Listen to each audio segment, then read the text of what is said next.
വിശപ്പ് സഹിക്കാൻ കഴിയാതെ കൊടല് കരിഞ്ഞിട്ട് നരകം കാക്കുന്ന മാലിക് അലൈഹിസ്സലാമിനെ വിളിച്ചുകൊണ്ട് നരകാകാശി 40,000 കൊല്ലം വാവിട്ട് നിലവിളിച്ച് കരയുമ്പോ അവർക്ക് അള്ളാഹുവിന്റെ ഭാഗത്തു നിന്ന് നൽകപ്പെടുന്ന ഭക്ഷണം ലരി എന്ന മുള്ളുമരം കൊണ്ടുണ്ടാക്കിയതായിരിക്കുമെന്ന് ഖുർആനിലുണ്ട്.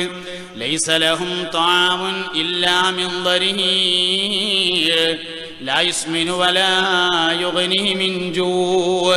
വിശപ്പിന്റെ കാഠിന്യം കൊണ്ട് നിറയെ മുള്ളുള്ള ആ ഭക്ഷണം കഴിക്കുമ്പോഴേക്ക് അത് തൊണ്ടയിൽ കെട്ടും. തൊണ്ടയിൽ കെട്ടിയ ഭക്ഷണവുമായി ഒരിറക്ക് വെള്ളത്തിന് വേണ്ടി നരകാവകാശി 40,000 കൊല്ലം വീണ്ടും നിലവിളിക്കണം. 40,000 കൊല്ലം മാലിക് അലൈഹിസ്സലാമിനെ വിളിച്ചുകൊണ്ട് കരയുമ്പോ യാ മാലികു കസ്സാല മിന്നസ്സദീദ് യാ മാലികു ഖദ് നദിജത് മിന്നൽ ജുലൂദ് എന്ന് പറഞ്ഞുകൊണ്ട് നരകാവകാശി ഇങ്ങനെ മാലിക്കിനെ വിളിച്ച് അട്ടഹസിക്കും.